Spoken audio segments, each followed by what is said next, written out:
नाम को निश्चित भगवत प्राप्ति हो जाएगी। कर तुम अकर तुम अन्यथा कर तुम, सर्व समर्थ भगवान को अधीन कर ले, वो नाम है। इस बात को पकड़ लीजिए। सब बड़े बड़े महापुरुषों ने इसी से वस्तु प्राप्त की है। ये आप समझ लीजिए। प्रारंभिक साधनों को इसलिए बताया जाता है कि आप इतना असाधनों में फंसे रहे, उससे हट जाए, नहीं तो एकमात्र भगवत प्राप्ति के लिए समर्थ है, समस्त कामनाओं की पूर्ति के लिए समर्थ है नाम। विश्वास एक राम नाम को, मानत नहीं परतीति अनत सोई, स्वभाव मन बाम को। विश्वास एक राम नाम को।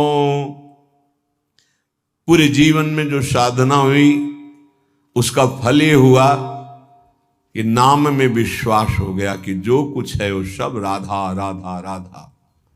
सच्ची कहते हैं। कल संत जन भी थे तो यही कहा कि ऐसा ना समझो कि किसी साधन का परिचय नहीं या किसी साधन को किया नहीं, लेकिन उस सब साधन का फल आया है हृदय में। वो चीख चीख के कह रहे हैं कि राधा राधा पकड़ लो पकड़ लो। जो सौभाग्यशाली होगा वो पकड़ लेगा, नहीं तो नहीं पकड़ पाएगा।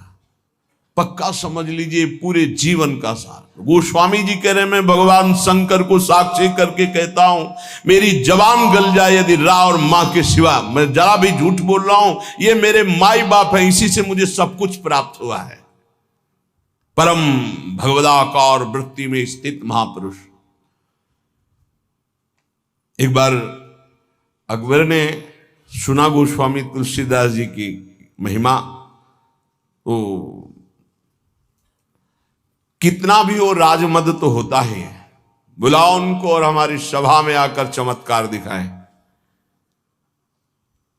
संतों ने सदैव इसलिए इन बादशाहों की आज्ञाओं का आदर किया है कि अगर नहीं जाएंगे तो कहीं ऐसा ना हो कि विपरीत भाव करके कुछ ऐसा आदेश कर दे जिससे भजन साधन करने वालों को भारी विघ्न पड़ जाए।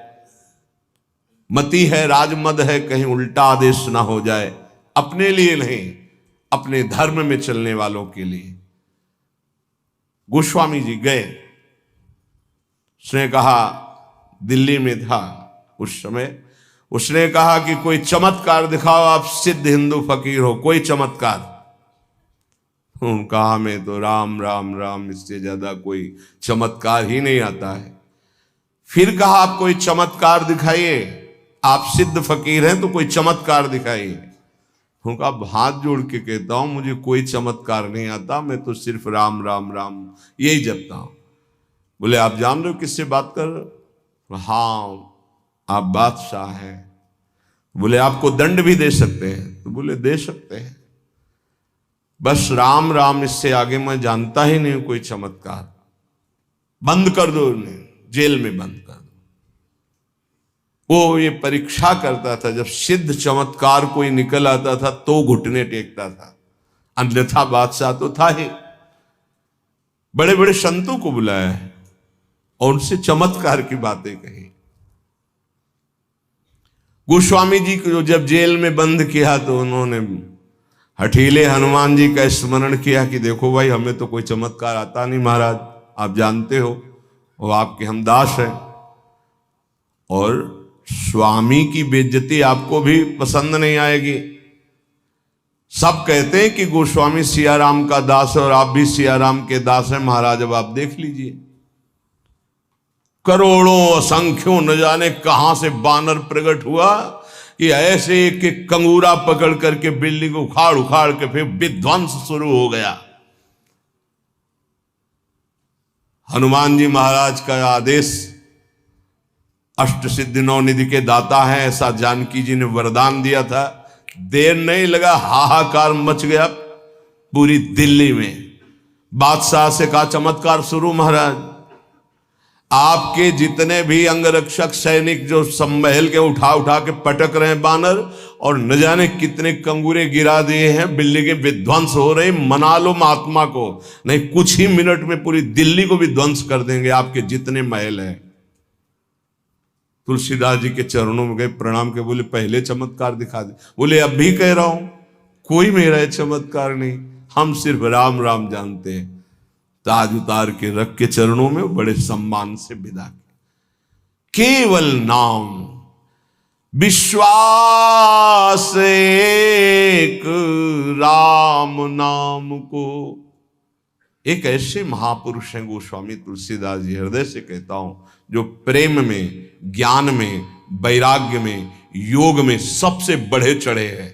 किसी भी विषय को देख लो, रामचरितमानस में सरल भाषा में ज्ञान, वैराग्य, भक्ति, दैन्यता, योग, बोध सब विराजमान है।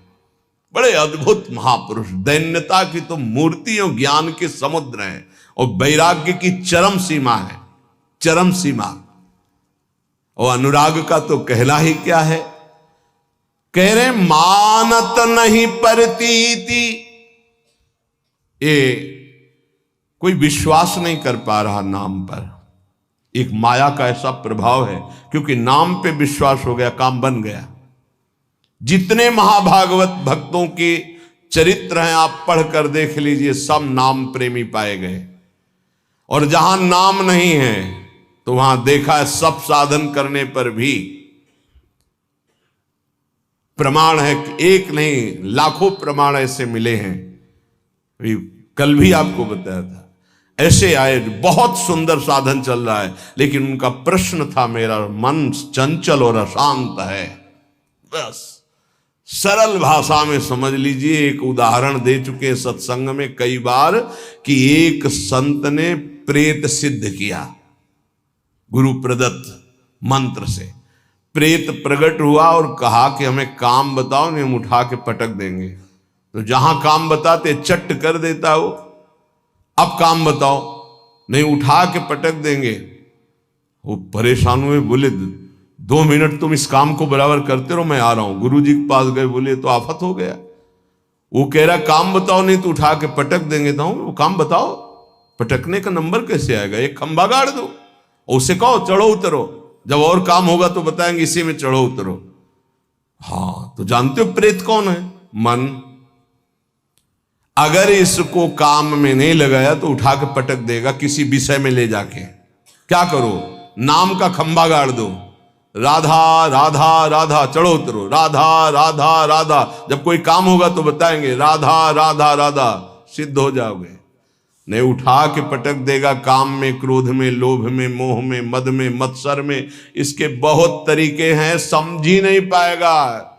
बाद में समझ में आता है कि गिर गए, गिरते समय समझ में ही नहीं आता गिरते हैं। ऐसा विचित्र इसका आकर्षण है मन का। तो मानत नहीं परतीत अनत, ऐसोई स्वभाव मन बाम को। ये विरुद्ध चलता है, शास्त्र विरुद्ध चलता है, गुरु के विरुद्ध चलता है, मन के विरुद्ध चलता है। बड़ा विचित्र खेल है। जैसे आप खिड़की से देख रहे हो, नीचे वाला देख ना पा रहा हो कि तुम्हें देख रहे, ऐसे गुरुदेव सबको देखते रहते हैं, हर दृश्य को देखते रहते हैं। गुरुदेव कौन है? प्रभु है, प्रियालाल ही है, वो सब देखते रहते हैं। आपको लग रहा है मुझे कोई नहीं देख रहा, वो देख रहे हैं। ऐसो स्वभाव मन बाम को,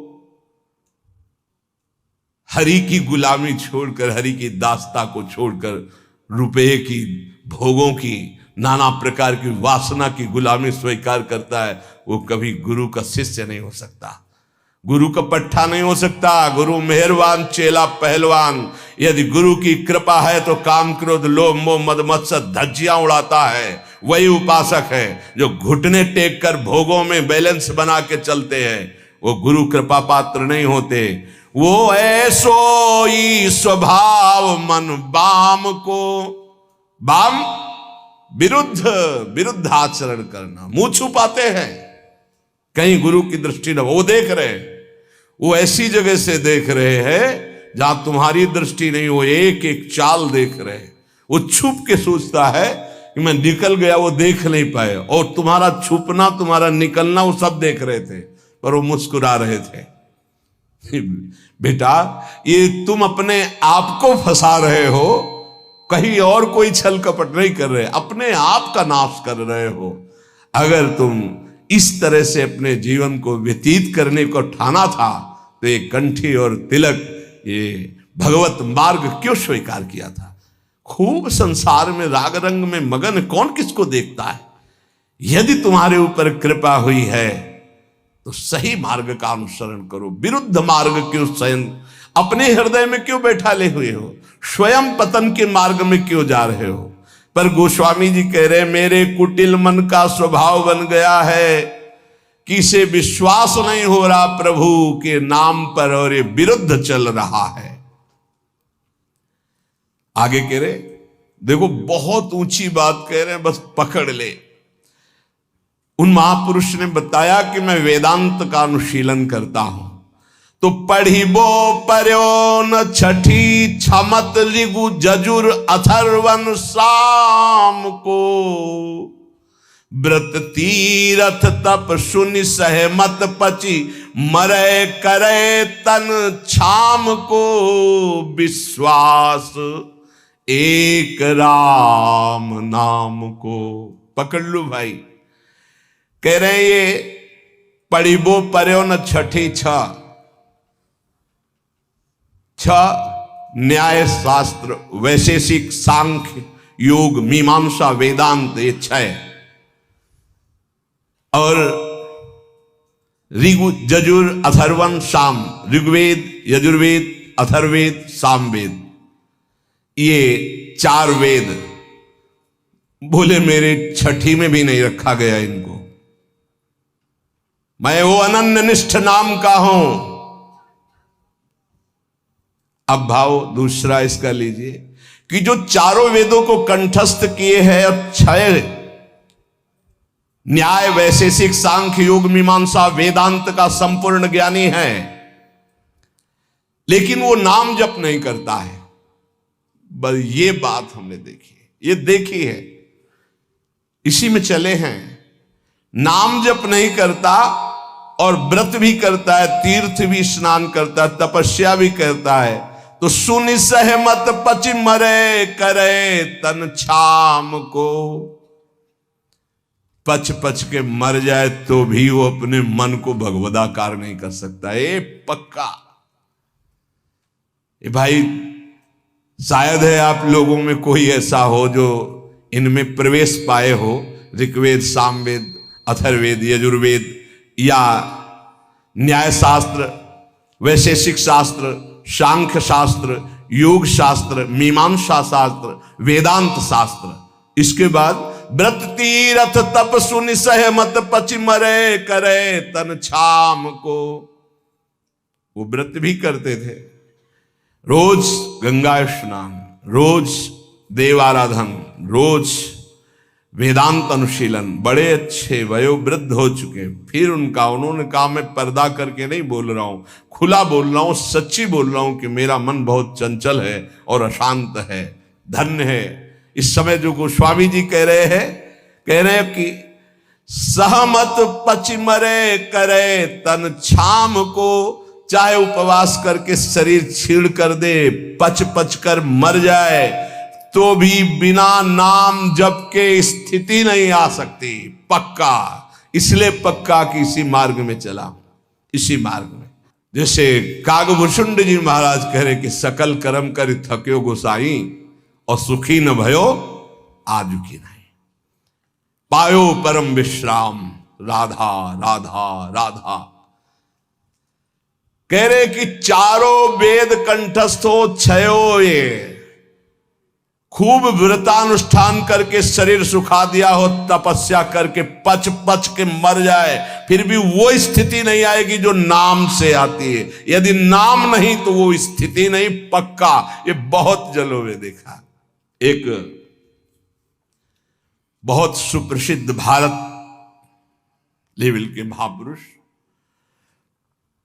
जब वही 24 वर्ष की अवस्था होगी लगभग, तो मिले। उन्होंने संस्कृत में पूछा किम नामधेयम, तुम्हारा नाम क्या है संस्कृत में?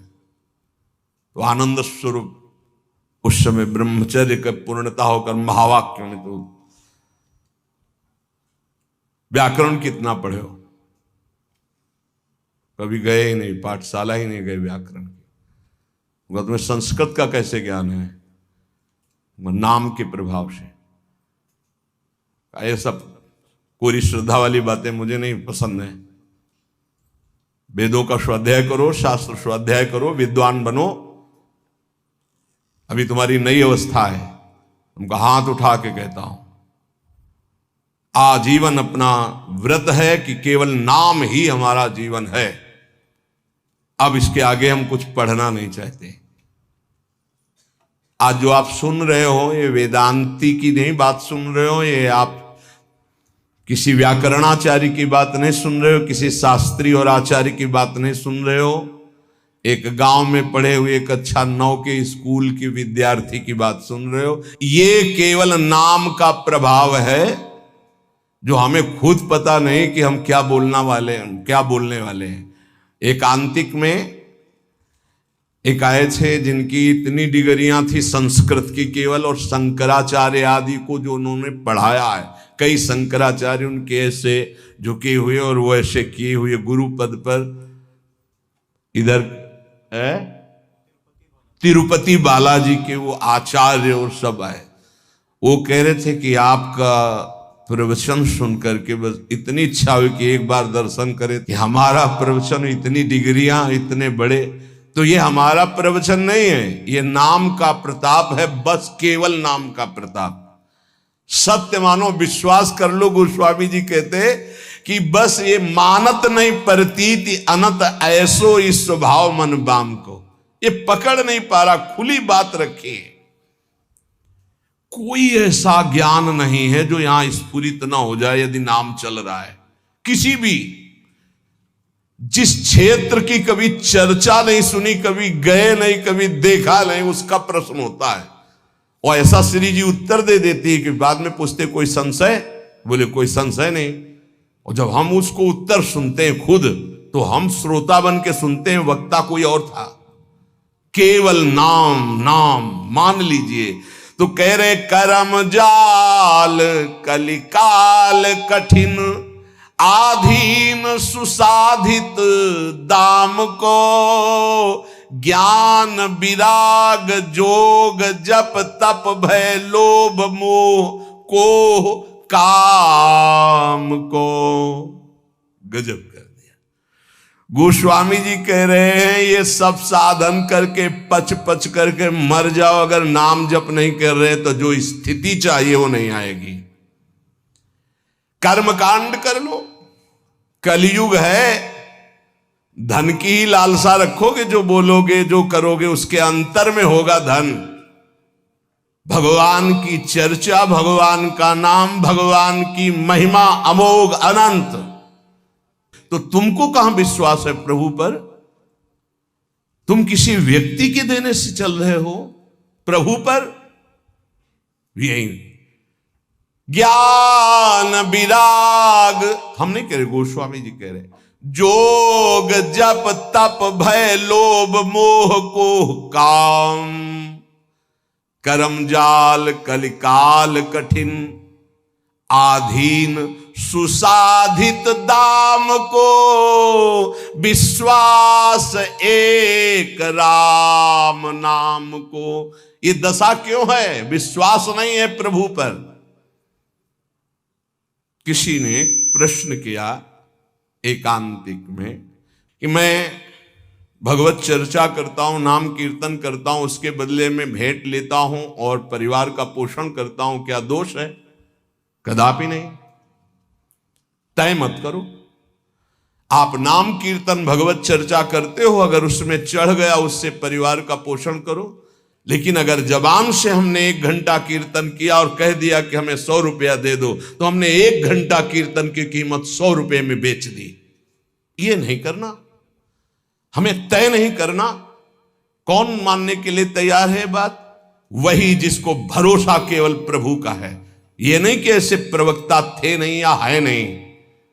पूज्य श्री रामचंद्र जी डोंगरे जी महाराज लाखों की हृदय वृत्ति में आज भी जो पूर्व सुने हैं छाए हुए महाभागवत, केवल कथा से मतलब, केवल कथा से मतलब। सामने ठाकुर जी आंखों में अश्रु और भगवत चर्चा की और उतर के चल दिए।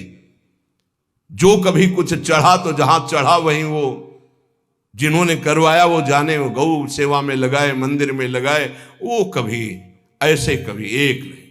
जो अन्न उदर में प्रसाद में चला गया बस वही।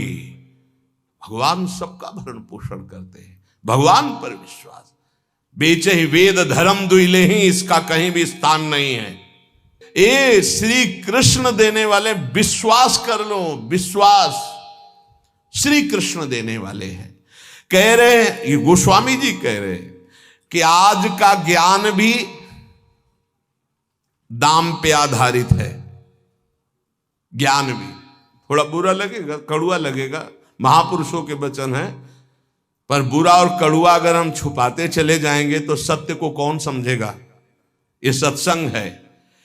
जो दामों से बिकता है वो अध्यात्म नहीं होता। अध्यात्म कभी दामों से नहीं बिका है। ऋषियों के समीप दूर्वांकुर या पुष्प लेके गए और प्राण समर्पित किए, तब वेद उनको मिले। ये समर्पण का है। गीता जी भगवान का साक्षात स्वरूप है। वो कह रहे हैं मय्येव मन आधत्स्व मयि बुद्धिम निवेश है।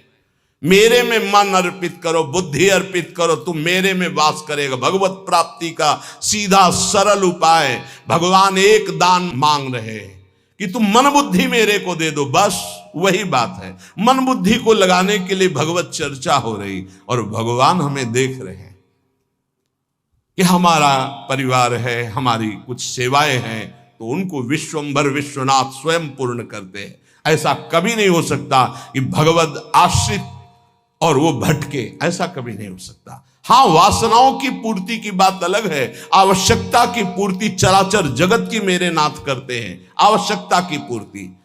तो ज्ञान भी कह रहे आधीन सुसाधित दाम को, सुसाधित अंदर से साध चाह है कि हम ये जो ज्ञान बोलेंगे उसका इतना बोले, आधीन सुसाधित दाम को रुपए के लिए। दूसरा वैराग्य, बहुत मंगलमय भगवान की प्राप्ति का साधन है वैराग्य। जगते होए फिरे वैरागी, वृंदावन रस में अनुरागी। वैराग्य तो ब्रह्मबोध कराने वाला है, वैराग्य तो भगवत प्रेम कर। यदि वैरागी होकर अंदर से धन की कामना कर ले तो वो वैराग्य बिक गया। जोग होता है ना, अष्टांग योग, अगर वो रुपए में बिक रहा है जोग, तो वो जोग भगवत प्राप्ति कराने का साधन ना बन करके सुसाधित दाम को। भगवत प्राप्ति क्यों नहीं हो रही? यही तो साधन है भगवत प्राप्ति के। व्रत, तप, जोग, ज्ञान, विराग और नाना प्रकार के तीर्थाटन आदि साधन, इन सब का फल हमने मांग लिया